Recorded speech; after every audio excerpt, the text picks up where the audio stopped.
Hello, good afternoon, everyone. Okay, it's me again. You must be surprised that I have not had a class for some time. Actually, I've had a class last week, but the time was not at 4 p.m. So I did not share the advertisement for the link. So I've already done a class last week. Okay, I've continued back with my sharing of the lessons.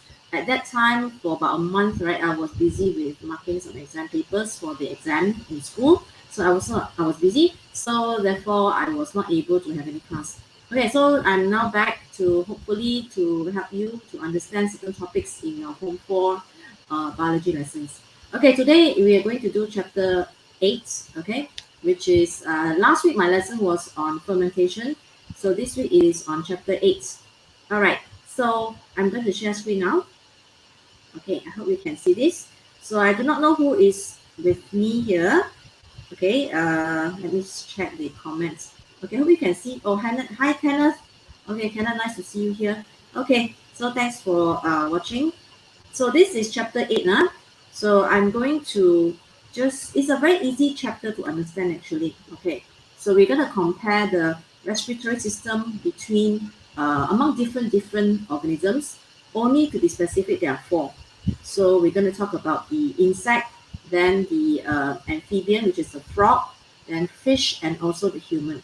All right, okay, so these are the 4 that we're going to discuss today. The insect, which uses the tracheal system, then the fish, which has gills, then amphibian, which is the frog, all right, which has breathes through the skin and also the lungs, and then we have the human lungs. Okay, so let's start. All right, now why do we need respiratory structures? Okay, as you notice, these 4 organisms that I discussed, they are all multicellular organisms. Okay, they are not unicellular. So multicellular organisms, they need special structures to supply oxygen and also from outside into every cell of your body. Okay, because their cells are many, the cells of the multicellular organisms. At the same time, they also need special structures to bring out the carbon dioxide, okay, to be excreted, to be released out into the atmosphere. Okay, so why the need? So you notice if we are referring to an organism that is very small, like the amoeba, okay, you notice that it does not have any special respiratory structures. It only has the membrane, the plasma membrane, which is actually the respiratory surface. Okay, the structure is the surface for the amoeba, and it does not need to have any complicated structures like trachea, certain tubes. Then you have alveolus for the human, and so on. The reason is because just this respiratory structure of the amoeba is able to allow gaseous exchange to occur between the cell and the outer environment. That means oxygen and carbon dioxide can easily diffuse through this structure. Okay, so I'm going to draw here. Right here. So this is going in, oxygen moving in, and carbon dioxide moving out, also through diffusion of the surface. Okay, the respiratory surface. It does not need any structures, special structures. Okay, we're going to see why. So the reason is because you see, the rate of diffusion of how fast the oxygen travels, okay, in and out, okay, depends on the total surface area per volume ratio. So we're going to see this thing called total surface area per volume. Okay, you take the total surface area of the organism, and then you divide with the volume of the organism. You're going to get a number. That is called a ratio. Okay, now the higher this ratio is, the higher the total surface area per volume ratio, the higher the rate of diffusion will be. That means the diffusion of oxygen and carbon dioxide will happen very fast if this organism has a high total surface area per volume ratio. Okay, and for the case of amoeba, this ratio is actually quite big. Okay, now we're going to do a little activity now, just to compare the total surface area per volume ratio between two organisms, just to let you have an understanding of why it is different for different organisms. Okay, so let's see. Comparing the TSA per V of organisms. So I'm going to compare with two organisms. One is a small one and another one is the bigger one. Okay, so we can see, and we're going to arrive at the value. So you're going to take your calculators ready. You're going to do some calculation. Okay, now let's look. Let's look at a very small organism. Let's say this is a ladybird. Okay, a ladybird. And we're going to compare with a bigger organism. Let's say a rat. Okay, not too big lah, right? Not too big, because otherwise your calculation, the numbers will get too big. Okay, so we're going to look at these two organisms, and then we compare it. Of course, it's very difficult to look for the total surface area of the ladybird because it's irregular shape. Okay, same with the rat. So we compare it. We sort of like use that little cube here to represent the ladybird. Okay, the ladybird. So this small cube with a dimension of 1 cm height, 1 cm length, 1 cm width to represent a small ladybird, let's say. All right. And then you see this one big cube here, 10 cm in width, in length, and width and height to represent a small mouse, let's say. Okay, so we're going to compare, we're going to calculate the TSA for both and also calculate the volume of both. Afterwards, we use the TSA and divide with the volume and see what number we're going to get. What is the value we're going to get? Okay, let's look at this. Let's look at the small one. Surface area of a small of this small cube. Okay, I know you know your maths, right? Surface area of one side. Okay, so one side is 1 cm times 1 cm to find the surface area. Okay, just one side. There are 6 sides actually, so it's 1 cm cube. 1 km square. All right, this is the surface area of one side.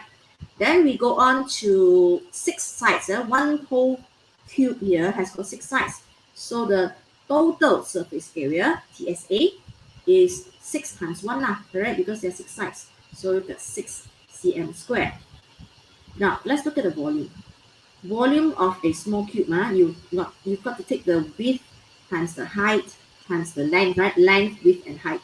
So 1 times 1 times 1, you get 1 cm square. Oh, sorry, 1 cm cube, right? 1 cm cube. Okay, now you take the TSA, the total surface area, and you divide with the volume. Okay, TSA per V.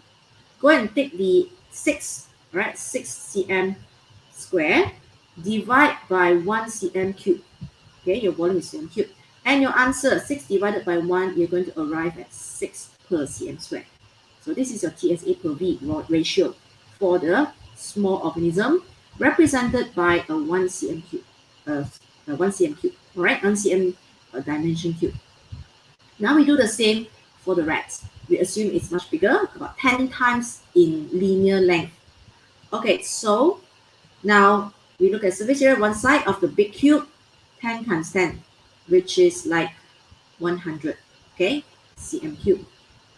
Cm square, sorry, cm square. Now you take the total, you find the total surface area.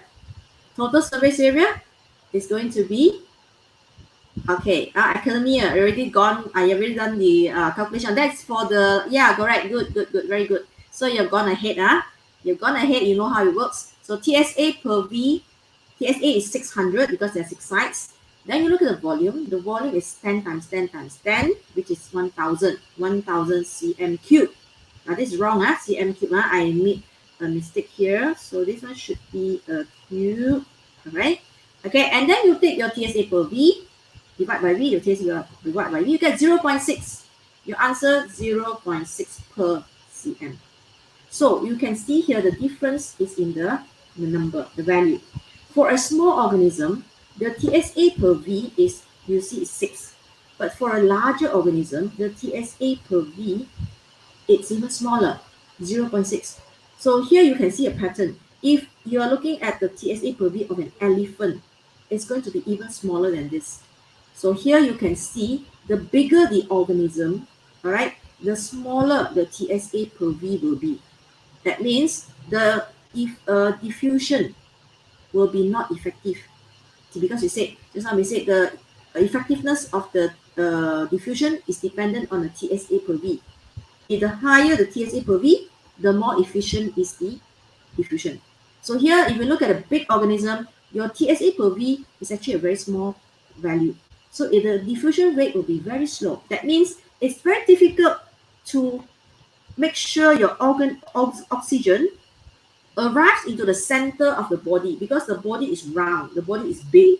So it can only perhaps enter through the surface, maybe a few layers of the cells only, and the entire part of the body could be just, be lack of oxygen. It cannot go in because the distance is too far. Okay, the volume, the size of the body is too big. Okay, that's what it basically means. When you have a big organism, all right, your TSA per V is going to be very small. Okay, the bigger the size of the organism, the smaller the total surface area to volume ratio will be. Okay, so if you compare a leopard here, this is a leopard, the TSA per V ratio will be very much lower compared to the TSA per V ratio of a paramecium or amoeba or iguana. So when the higher of when the organism has a very big TSA per V, the diffusion will be very fast. It can go through the surface and into the middle of the cell without much hindrance. Okay. Then, when the size increases, like you said, the bigger the animal is, let's say talk about an elephant, the volume increases much more than the surface area. So it says that we can say that the surface area does not increase as much as the volume when the organism becomes bigger. So the total surface area is actually very small. Okay, so that's why we need special respiratory structures for multicellular organisms like the rabbit and the leopard and the elephant to be able to bring in the oxygen into every cell of the body. We cannot just rely on diffusion to bring in the oxygen into the body of a rabbit, because it's not going to be effectively able to go through so many layers of the cell. Okay, so that's why they need the lungs, they need all these special structures like the gills and so on. Okay, so now you see the basic thing to remember here is the bigger the organism, the smaller the total surface area to volume ratio will be, and therefore the diffusion rate will be less efficient. Therefore, they need special respiratory structures. Okay, that's why we are looking at the lungs and the gills and so on. Okay, clear, right? Okay, so let's go on to the next slide. So in all the examples we're going to see afterwards, the fish, the insects, the human, all right, and also the amphibian, the frog, they all have similar adaptations. Okay, similar adaptations. What you need in order for it to be efficient to allow the gases to go through. Okay, so I'm sharing with you how to answer proper question, answer a question properly. When you ask about adaptations, what is so special about the gills? What's so special about the alveolus that allows it to do its job of allowing gases to go through? So you're going to talk about the feature, what does it have, and the explanation, how it helps. Okay, so they go by a pairing. They go by pair. So all of these we're going to see later on, all the structures of gills and so on. They all have a large total surface area to volume ratio. They all have very high TSA per V. Okay, why? Now the explanation comes is to explain why they need, how is it going to help? Having a large total surface area to volume ratio, how is it going to help? Okay, it's going to enable efficient diffusion of respiratory gases. Because like we mentioned earlier, the higher the TSA per V, the higher, the more efficient the diffusion will be. There's more surface for the gases to pass through.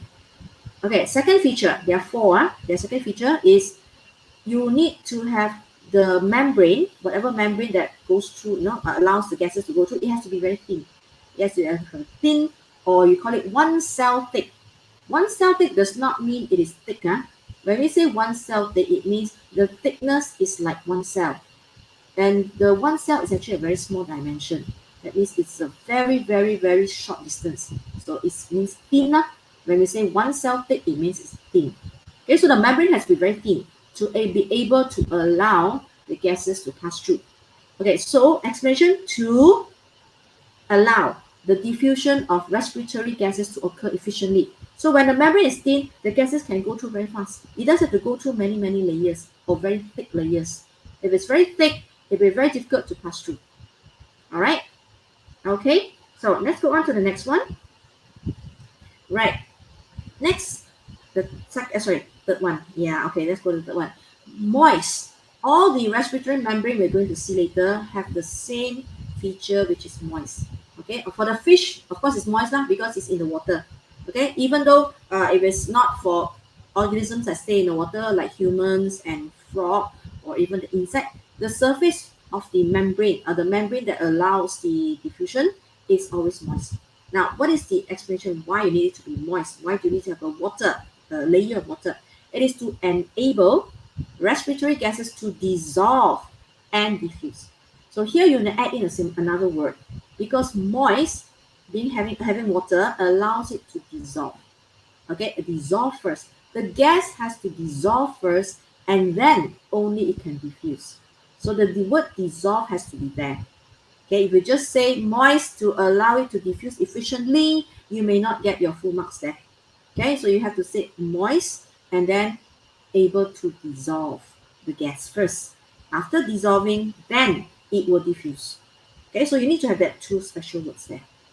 And lastly, number 4, the fourth feature of all the respiratory structures, they all have this common feature. It has a rich or dense network of blood capillaries. Okay, except for insects lah.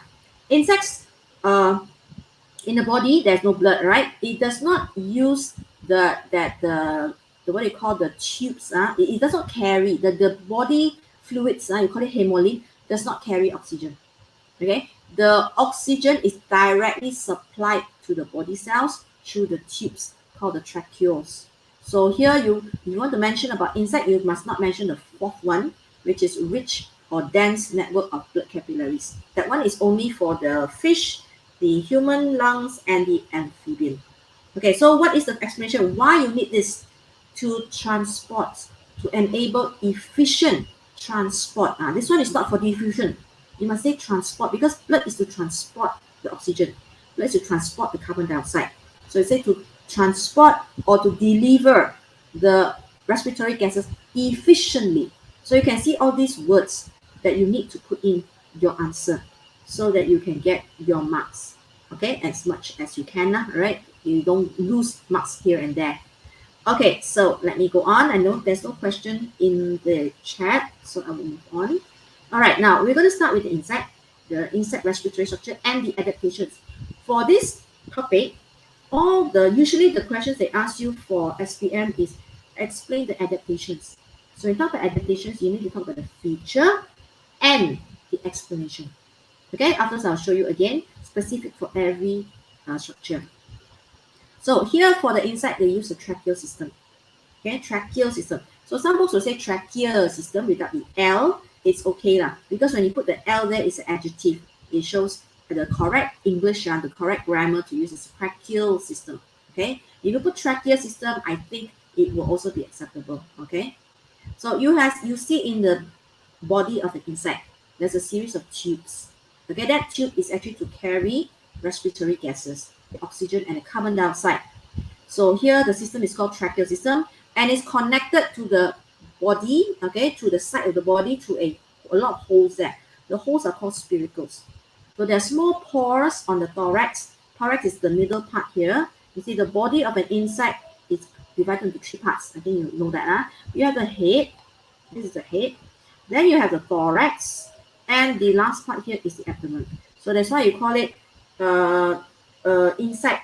The body can be divided into 3 parts, okay, or 3 segments or 3 parts of the body.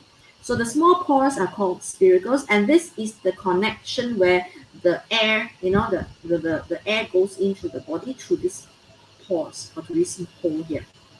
The spiracles allow the intake of air into the tracheal system, and also, of course, the release of air out into the atmosphere, okay, when there's exhalation, right?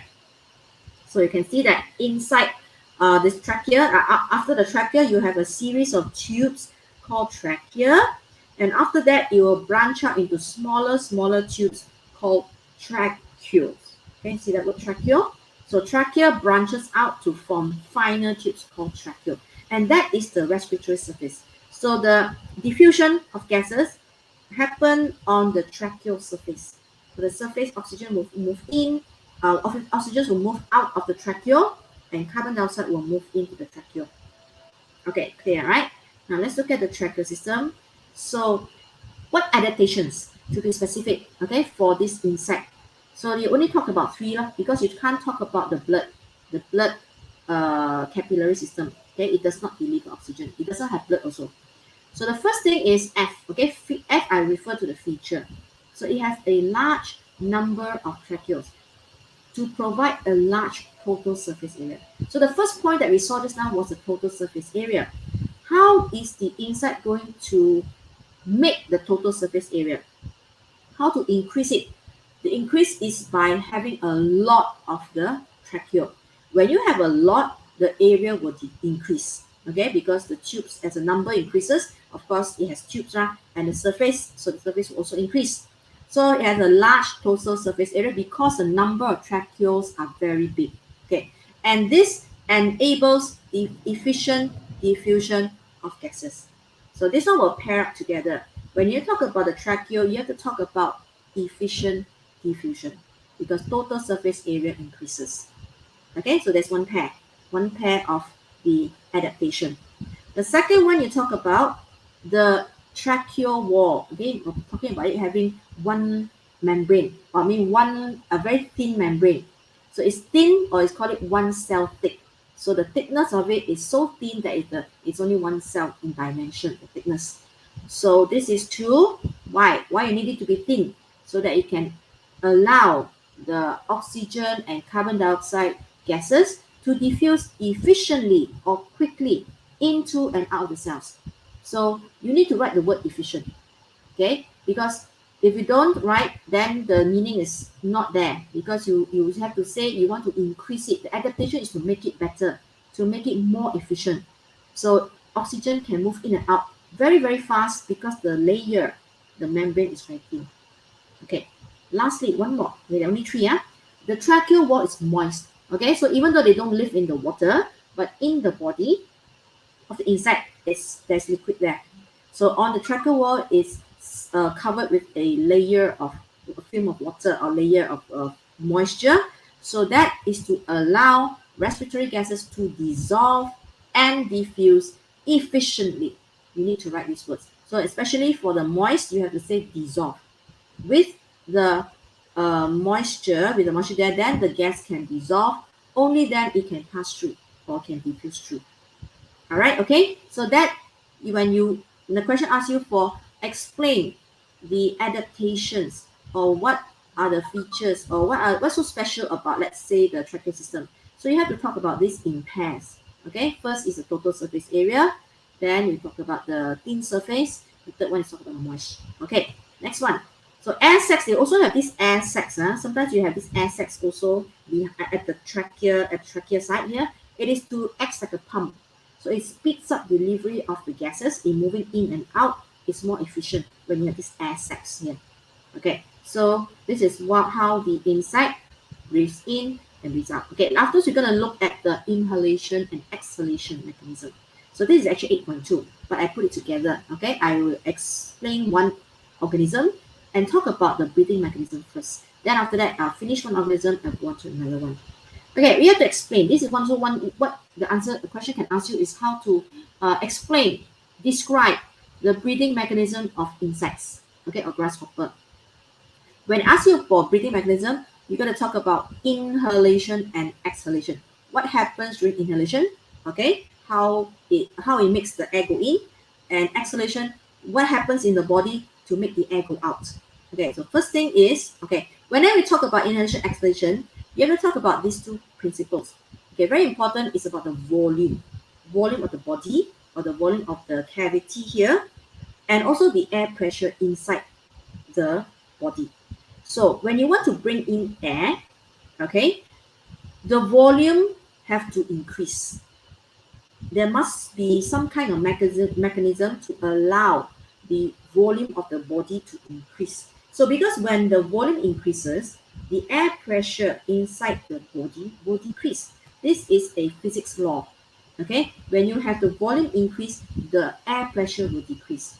And reversely, when the volume decreases or the volume reduces, becomes small, when you try to compress something, okay, the air pressure inside the cavity will increase, and that allows it to move out.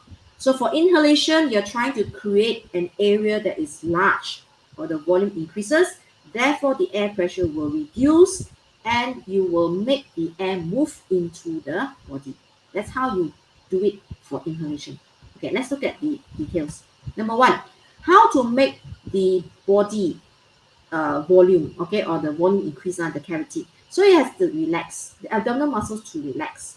So if it contracts, you're making it smaller. So it has to relax. When it relaxes, the volume will increase. Okay, so this one will go to the other side. Okay, for the exhalation, I shall show you the other one first. Okay, I think I will go through everything first. All right, I will go through, here. So we go down, inhalation. So when the abdominal muscles relax, the volume increases. And when the volume increases, we show the relationship here, the air pressure decreases. So when air pressure decreases, that means less air here, low pressure inside the body. As in comparison, outside appears to be higher air pressure. So the air from the outside will move in automatically into the trachea through the spiracle. So it goes in, you don't even have to suck it in. It's because you have already manipulated the volume to be small, the pressure will be, volume to increase, then the pressure to decrease, inside low pressure, outside high pressure, automatically the air will move in. Charles' law, yes, that's physics. Correct, good. Good. It's like, let's say this is what you call universal law. It applies everywhere. It applies in your physics, your chemistry, your bio, whatever. Okay, because it's a law. All right. So for the exhalation, it's the opposite. All right. When your volume, you try to push the air out. So what you need to do is you want to make the air move up by itself. Move up by itself, you have to decrease the volume, and automatically the air pressure will increase. Okay, so you have to do the opposite. Just now your abdominal muscles relax. Now this insect has to contract the abdominal muscles. When it contracts, the space decreases, the volume decreases, air pressure increases, and the air will be pushed out through the spiracle. Okay, so for here, try to work smart. You just remember one side. For inhalation, let's say you remember inhalation, you just remember abdominal muscles relax, and then the rest you can follow through by logic. When it relaxes, the space expands. Then you talk about the volume, talk about the air pressure, lastly the air moves in. Okay, then you don't have to remember exhalation, you just write the opposite. Okay, so this is a way of remembering, easy. Okay, so now we go on to the fish. Okay, the respiratory structure of the fish, and its adaptation. So for the fish, all right, as you know, this is the gills, all right? The gills is the very important organ that is able to absorb oxygen from the water. So there is dissolved oxygen in the water, okay? So, and fish are able to absorb that oxygen, dissolved oxygen. So the gills is the respiratory structure. Now let's look at the parts. You have bony part. The bony part here is called the gill arch. So this is the part that supports all the soft filaments. Okay, the filaments are all these tiny hair-like projections that actually it's going to be filled with blood that is going to allow the diffusion. So you need to have something hard. That is the gill arch, the bony part. Okay, so when you want to cut the fish, you're going to cut away that gill arch. It's quite difficult to cut because it's very bony and hard. And then you have this gill raker. Gill raker are these bristles, something hard here. It is to act as a filter. So when the fish opens its mouth, a lot of things will move in. Okay, not only the food or the oxygen or the water, there could be pebbles, it could be sand. So when it moves in, it may move over or touches the filaments that are very delicate. Okay, like all these red things here, they're very delicate. It will damage. So the pebbles could be rough, the pebbles could be sharp. It can damage the gills here. Okay, so it's to filter, to filter the debris. Debris are all these little stones and pebbles and so on. Okay, and filaments have very tiny, thin and tiny projections called the lamella. So the lamella is where the what do you call the diffusion of gases will happen. Okay, in plural we call it lamellae. We put an LAE here, so you can either put singular or plural. It's okay. We accept both. All right. Okay. So we are going to look at this gill filament. All right. And every filament is the projection there, and the small little the long line there. Okay. That structure.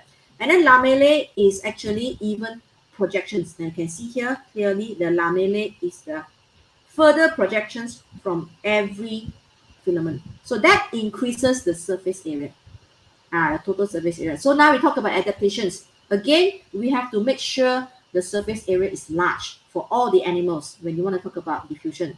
So how do you make the total surface area large?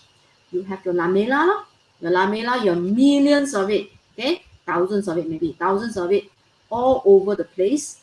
The filament has lamella. The lamella will provide a large total surface area, even though it's very small. But because they are numerous, the number makes up for it already, even though it's very small. Okay, and then you're gonna talk about the E. Make sure you say the F and the E. How is it going to help? Why you need a large total surface area? Because it's to enable efficient diffusion of the respiratory gases. Okay, so you qualify the statement by writing the E. How does it help to do what? To do what job? Okay, the second point is about the membrane. Remember, the membrane has to be thin also. So now the lamellar membrane is very thin. Okay, so and that will help to enable diffusion of the respiratory gases efficiently.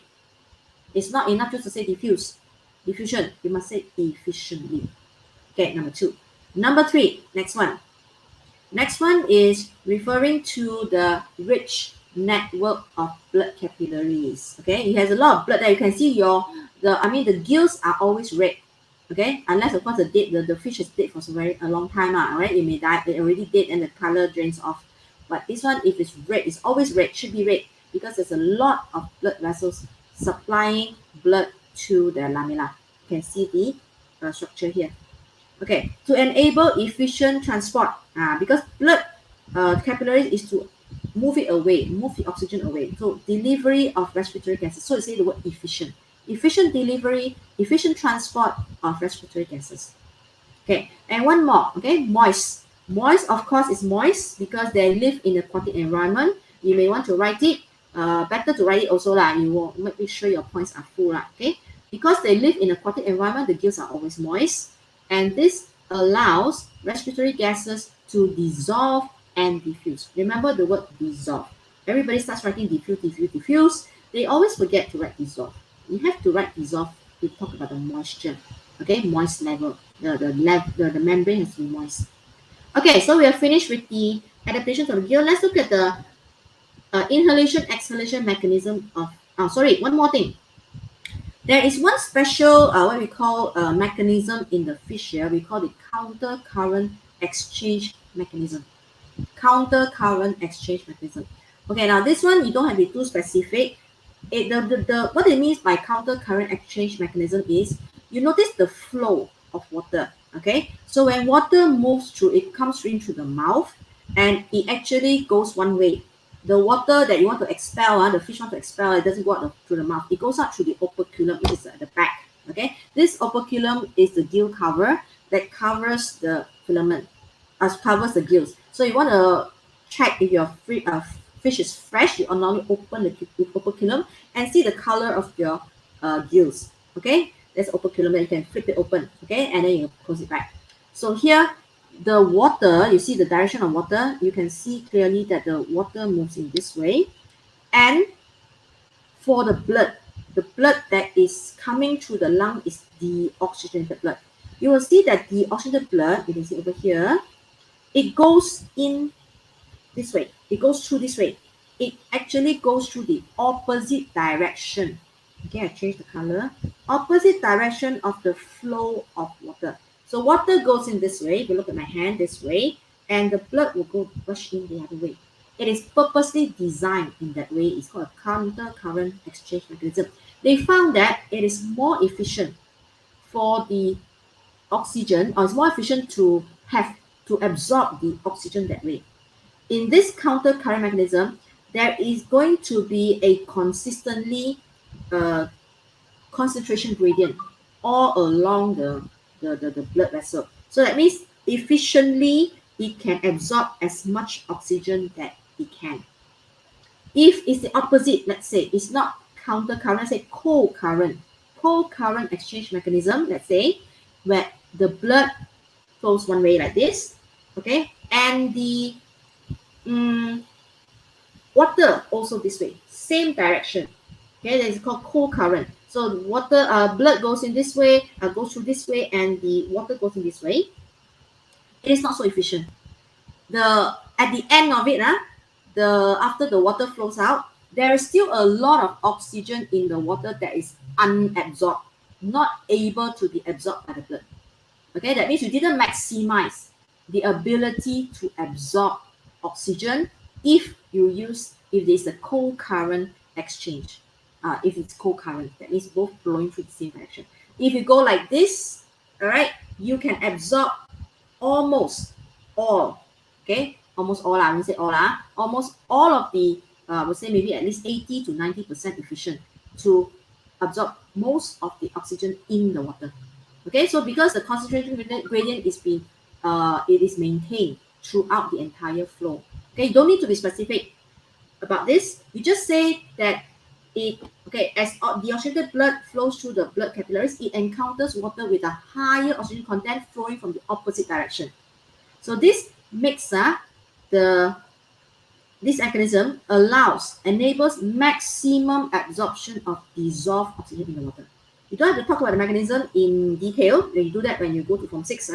Okay, so gills can extract more than 80% of the oxygen dissolved in the water by this mechanism. So it's more efficient. Okay, you can talk about that as one of the adaptation points as well.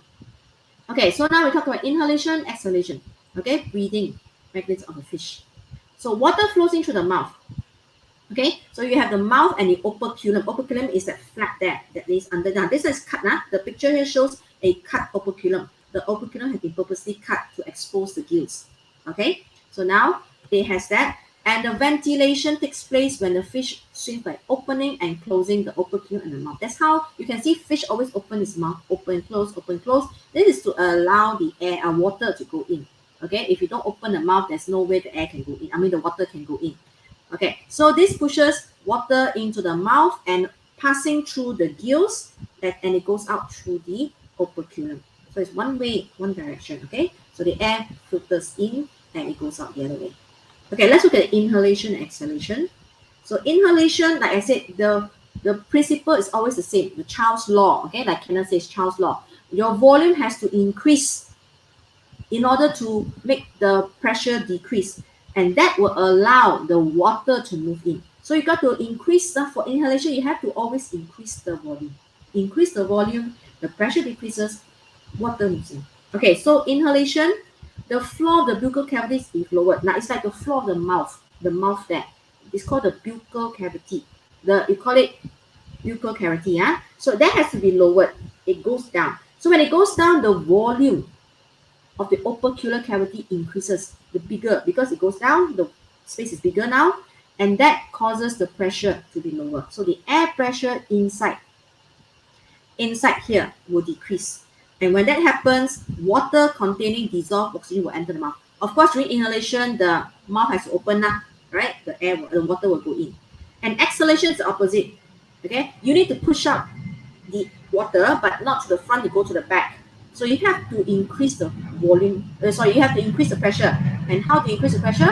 You have to make the volume smaller. Okay, so the floor of the buccal cavity is raised. So you got to raise the buccal cavity, so the space now becomes smaller in the mouth. Okay, so the volume of the opercular cavity decreases, and that makes the pressure. This is water pressure, not air pressure. Water pressure in the buccal cavity will increase, and that automatically will push the air out through the operculum to the back way, because the mouth is closed now. The water cannot push up to the front. Okay, during exhalation, the mouth is closed. Inhalation, mouth is open. All right, okay, so that is, I hope it's clear to you. So you just remember, remember one side. Just remember the first step. Floor of buccal cavity is lowered, volume increases, pressure decreases, water enters. Okay, then you write the other one for the exhalation. Okay, next, frog. Okay, amphibian. It has two. Okay, two structures, means the skin and the lungs, that allow it to have this gaseous exchange. Okay, first we look at the skin. Okay, this diagram I got from the internet. Okay, from the search there. So you can see that there's a lot of capillary under the skin. Okay, a lot of capillary, blood capillary under the skin. And adaptations of the skin, it is thin, thin, highly permeable to respiratory gases. It can allow directly, you see, oxygen and carbon dioxide can go through because it's thin. It has to be thin, otherwise it cannot go through. Then that's how it enables efficient diffusion. So your feature is here, your adaptation, your explanation is there. Okay, one set. And also at the same time, it's moist. There is water surface, right? On the surface, there's water. So it also allows respiratory gases to dissolve. Again, this word dissolve. So this is another pair of F and the E for the skin. All right, okay? And beneath the skin, there's rich network of blood capillaries. This is to transport and deliver the respiratory gases. Okay, this is another pair. Okay, now we look at the lungs. That was the skin, now the lungs. The membrane is thin, the same thing. You will see always the same thing again. So remember all the 4 facts, the 4 points. Membrane is thin, so it allows efficient diffusion. Again, I don't have to go fast. I have to go fast because this is very simple that you've already done before. Inner surface, now this is highly folded. So don't say alveolus. Alveolus is for the human lung. You just say the surface of the lungs of the frog is highly folded. You can see it's highly folded. And that is to increase the TSA protein. TSA lah, alright, TSA. So it enables efficient diffusion. Again, this is one set, this is one set. Okay, always enable to explain it. Then moist skin, alright, inside here, not moist skin, membrane. Inside you don't say skin already, sorry. I should put this as moist membrane. Skin was for the skin. Now it's the moist membrane. So this one allows respiratory gases to dissolve and diffuse. And one more is the blood capillaries. So in the lungs there we have blood capillaries to enable efficient diffusion. So this one has got 4 right? For the amphibian there are 4 sets. There are 4 sets of this adaptation. For insect it's only 3. Okay, now let's look at the breathing mechanism. So here breathing again, you use the same principle, volume increase, pressure decreases. Inhalation, you must make the volume increase inside the mouth here, so the air will come in. Okay, so the floor of the buccal pharyngeal cavity. So you use this word here, buccal pharyngeal cavity is like the cavity here. Okay, the cavity of the mouth is called the buccal pharyngeal cavity. Lowered, so the jaw is lowered. Okay, or this part is lowered. And when it lowers, okay, at the same time, the mouth and the glottis are closed because the air moves in actually through the nostril. The air goes into the nostril for the inhalation. So that when the floor is lowered, the volume increases.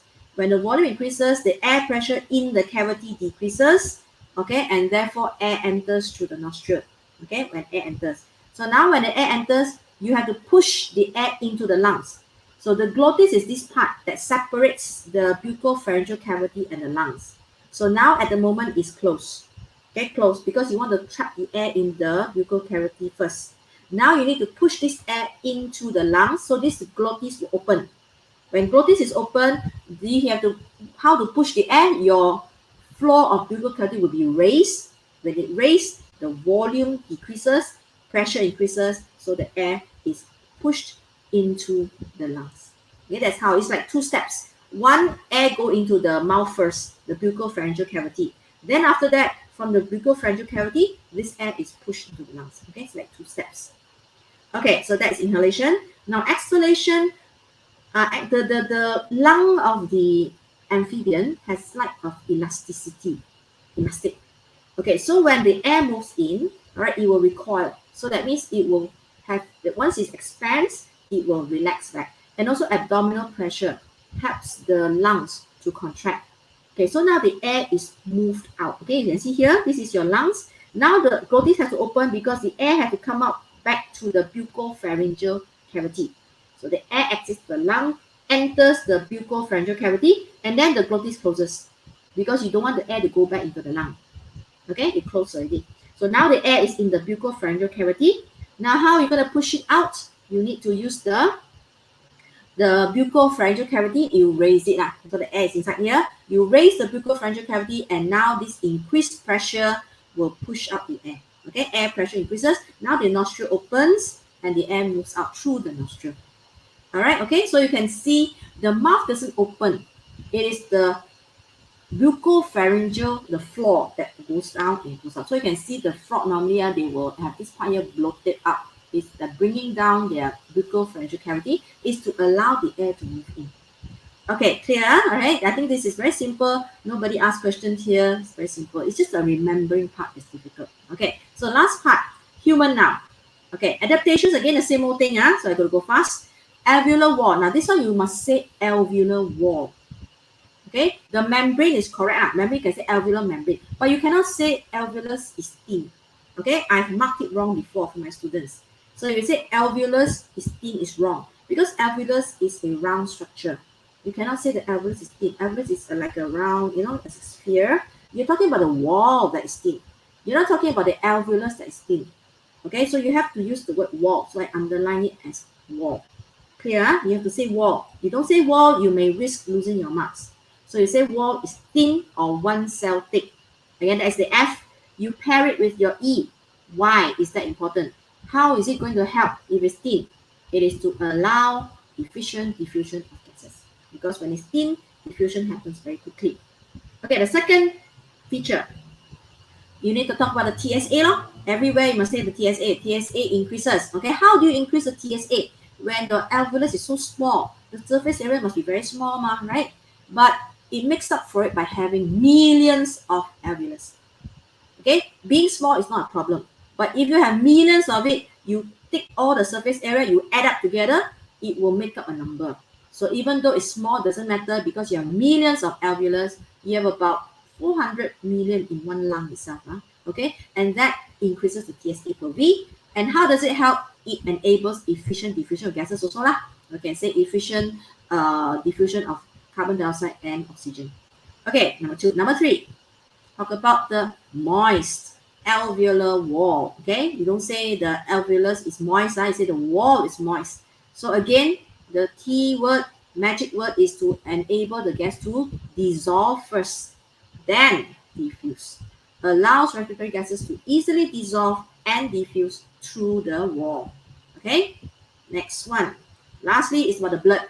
Okay, has a rich dense network of blood capillaries. This is to deliver. You can see the alveolus is all wrapped with blood. Okay, a lot of blood to enable efficient transport or efficient delivery of respiratory gases.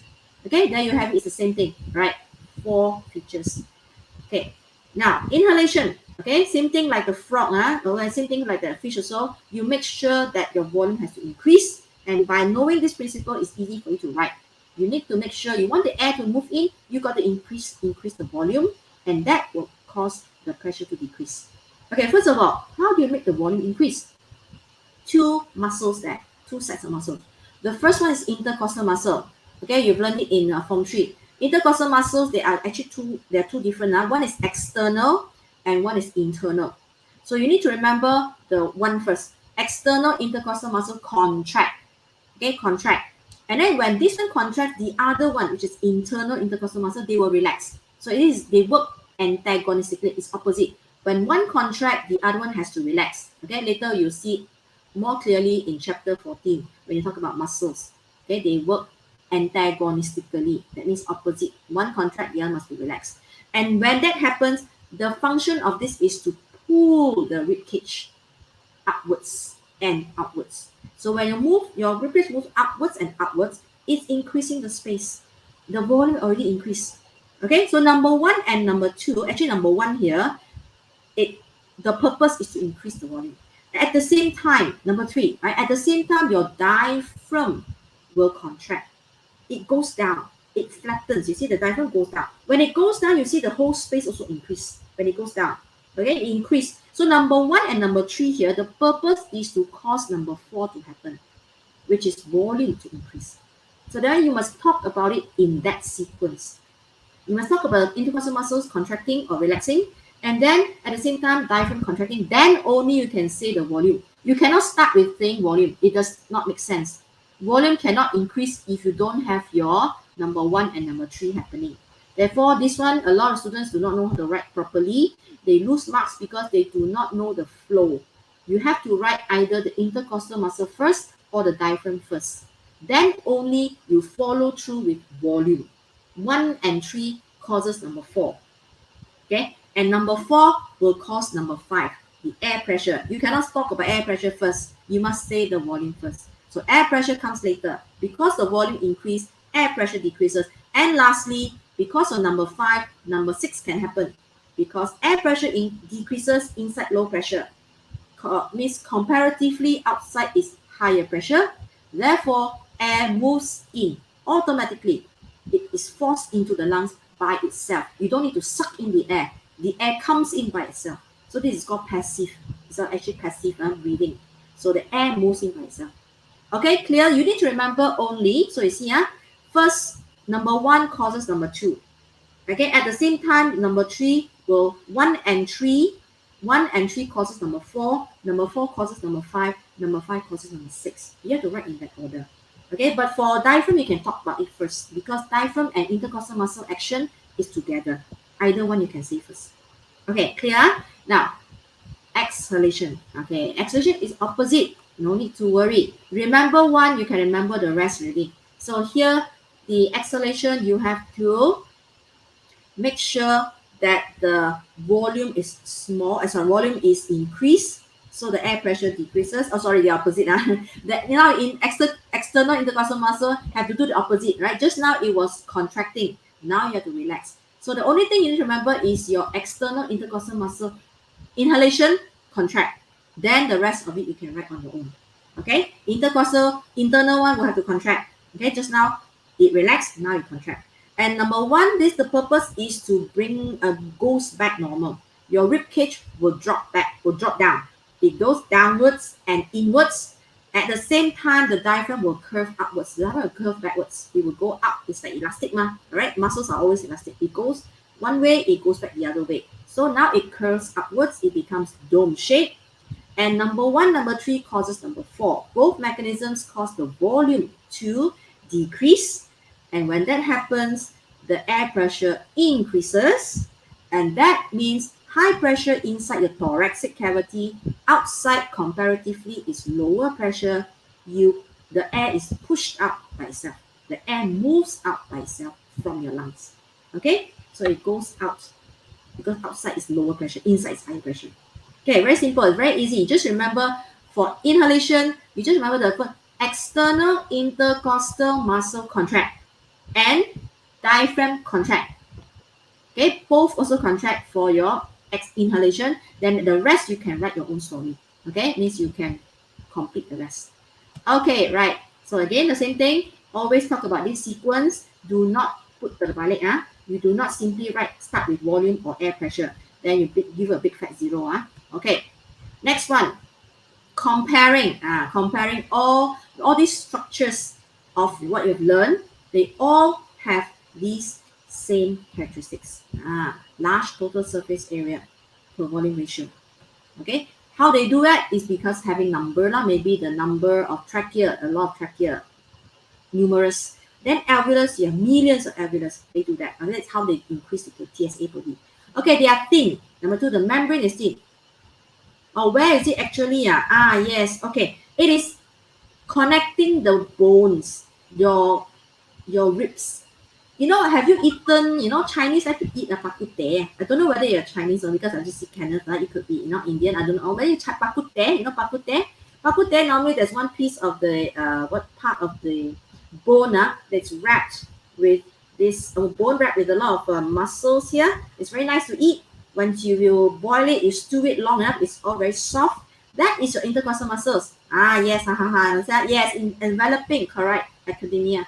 Enveloping, surrounding the face, 排骨, yes, 排骨. 排骨 is the ribs. The ribs is 排骨. The muscle, 排骨肉, I think 排骨肉, right?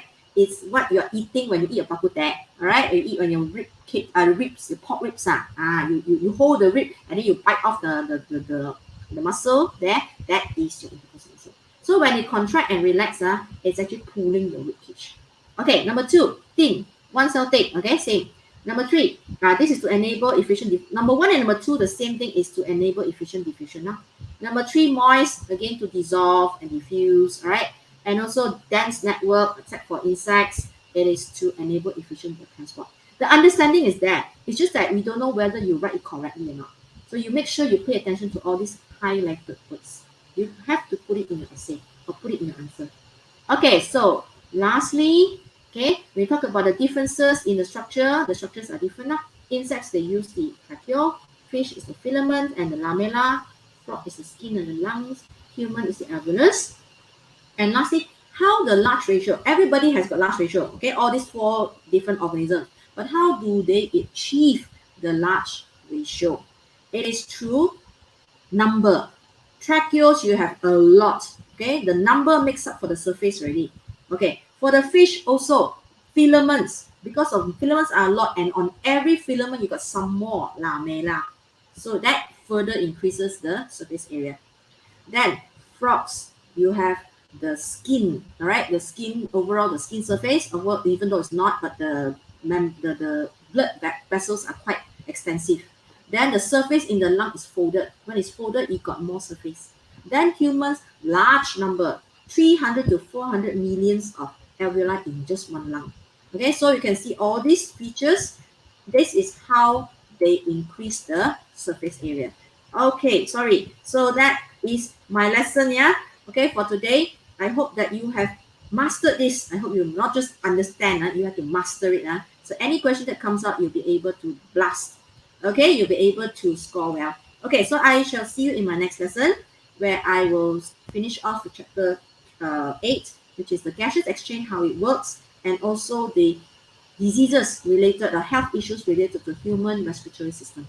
Okay, so thank you very much, everyone. I hope you have a nice weekend. So I will see you another time. Hopefully it will be next week.